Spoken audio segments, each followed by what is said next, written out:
Salut, moi c'est Vincent. Aujourd'hui, on jase de science. Le sujet d'aujourd'hui, le prix Nobel de chimie 2017, ou si vous préférez, la preuve par l'image, édition Biomolécules.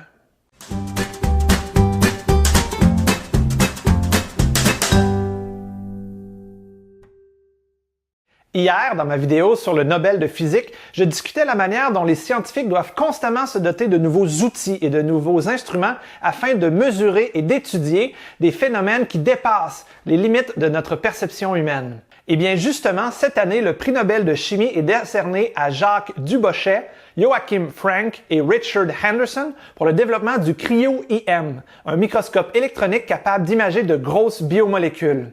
Celles-ci ont permis de mieux comprendre et d'étudier des bactéries et des virus comme récemment celui du Zika.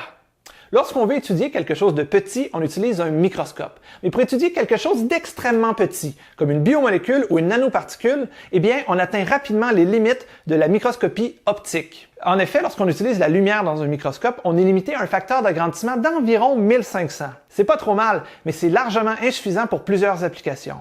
La limite ici, c'est la diffraction de la lumière. Pour dépasser cette limite, on utilise plutôt un faisceau d'électrons. Bien sûr, lorsqu'on fait de la microscopie électronique, on ne peut pas utiliser notre œil pour se fabriquer une image. On utilise plutôt des détecteurs hautement sophistiqués. Et la forme de microscopie électronique la plus performante, du moins en termes de résolution, c'est sans aucun doute la microscopie électronique en transmission, ou TEM. Le principe de fonctionnement ici, c'est qu'on envoie un faisceau d'électrons à haute énergie qui va passer au travers de l'échantillon qu'on veut analyser. On place donc le détecteur de l'autre côté et ça va nous donner une image en 2 dimensions qui est un peu un contour de notre objet en 3 dimensions. C'est un peu comme lorsqu'on va passer une radiographie à l'hôpital. Et il y a certains matériaux qui sont plus denses que d'autres et qui vont donc plus absorber les électrons, ce qui va donner du contraste. Cette technique existe depuis les années 30 et elle est employée aujourd'hui dans toutes sortes de domaines pour imager toutes sortes d'objets. Elle a d'ailleurs été récompensée du prix Nobel en 1986.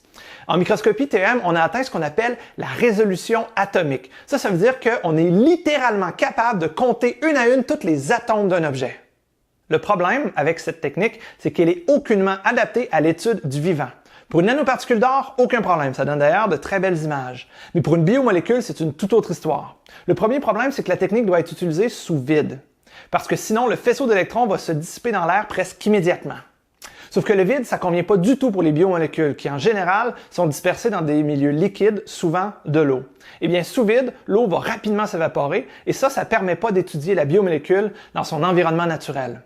Le second problème, c'est le faisceau d'électrons lui-même qui contient beaucoup d'énergie et ça va souvent venir brûler les matériaux biologiques avant même d'avoir pu les imager.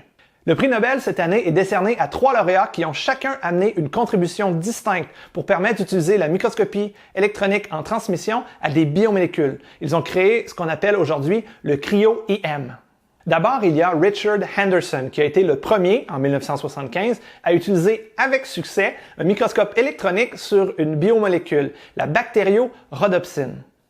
Celle-ci avait la particularité d'être emprisonnée dans une membrane qui la gardait suffisamment stable assez longtemps pour travailler dans le vide nécessaire à notre microscope. Il a développé toutes sortes de trucs afin d'améliorer sa résolution et il a été le premier donc à publier une image d'une biomolécule. Ça a en quelque sorte donné naissance à tout un champ de recherche.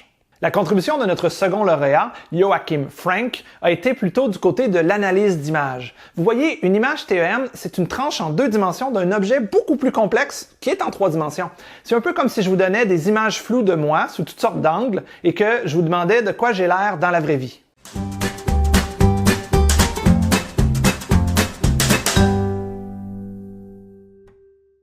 Il a tiré profit du fait que dans une image de microscopie électronique, il y a en général des douzaines de biomolécules dans toutes sortes d'orientations un peu aléatoires. Et il a conçu un programme informatique qui prend ces images 2 dimensions et qui tente de reconstruire l'objet en 3 dimensions. Ça, c'est extrêmement utile pour étudier des objets aussi complexes que des protéines ou d'autres biomolécules. Mais la contribution qui est peut-être la plus importante, celle qui a d'ailleurs donné son nom à la technique, c'est celle de Jacques Dubochet. Vous voyez, les biomolécules sont généralement trouvées en phase liquide. Et lorsqu'on met un liquide dans le microscope à effet tunnel, sous vide, en fait, ça s'évapore trop rapidement. Les molécules se viennent toutes sécher et toutes recroquevillées et sont absolument inutiles à étudier. Donc, une des solutions, c'est de geler le liquide afin qu'il dure plus longtemps sous vide et qu'on puisse avoir le temps d'étudier la biomolécule. Sauf que ça marche pas du tout pour des molécules qui sont en phase aqueuse, c'est-à-dire qui sont dans l'eau. Le problème avec l'eau, c'est que lorsqu'on le gèle, ça forme, vous l'aurez deviné, de la glace. Eh bien, la glace, c'est un cristal. Ça veut dire que les atomes d'eau sont parfaitement organisés, toutes cordées les unes avec les autres. Et ça fait diffracter notre faisceau d'électrons. Et ça rend l'image presque inutilisable. Ce qu'il fallait faire donc, c'était de geler l'eau tellement rapidement qu'elle n'a pas le temps de former de la glace. Et elle n'a pas le temps de former un beau cristal tout organisé, mais plutôt qu'elle est piégée dans une phase vitreuse, c'est-à-dire toute désorganisée. Eh bien, c'est justement ce qu'a réussi à faire Jacques Dubochet. Il a employé pour ce faire de l'éthane à moins 196 degrés Celsius. Et il a presque immédiatement gelé les molécules d'eau pour créer ce qu'on appelle de l'eau vitreuse. Ça, c'est quelque chose que beaucoup de scientifiques croyaient impossible. Ça a complètement révolutionné la technique et ça a permis d'étudier des biomolécules en phase aqueuse dans leur état naturel. Alors, pourquoi est-ce qu'on décerne le prix Nobel aujourd'hui en 2017 pour cette technique qui existe déjà depuis plusieurs années? Eh bien, vous voyez, jusqu'à tout récemment, cette technique était désignée sous le nom de blobologie. Ça, c'est parce que la résolution des images était tellement mauvaise qu'au mieux, on obtenait une image floue, une reconstitution 3D floue de l'objet qui ressemblait en gros à un blob. Mais récemment, il y a des avancées rapides qui ont augmenté grandement la résolution qu'il est possible d'obtenir sur ces images. Et tout d'un coup, on se retrouve avec des objets extrêmement détaillés qui sont une mine d'informations super importante pour les biochimistes. Il y a plusieurs experts qui croient que la blobologie, le cryo-EM, pourrait rapidement venir remplacer la cristallographie à rayons X pour devenir la technique la plus couramment utilisée dans l'étude des biomolécules pour les décennies à venir. C'est tout pour aujourd'hui, j'espère que la vidéo vous a plu. Si c'est le cas, vous pouvez laisser un commentaire, aimer la vidéo ou encore mieux la partager sur les réseaux sociaux. J'ai fait 3 vidéos en 3 jours pour les 3 prix Nobel de sciences, soit médecine, physique et chimie. Vous pouvez les trouver sur ma page YouTube. D'ici la prochaine fois, gardez l'esprit ouvert, mais restez sceptiques. On se revoit quelque part sur Internet. Salut!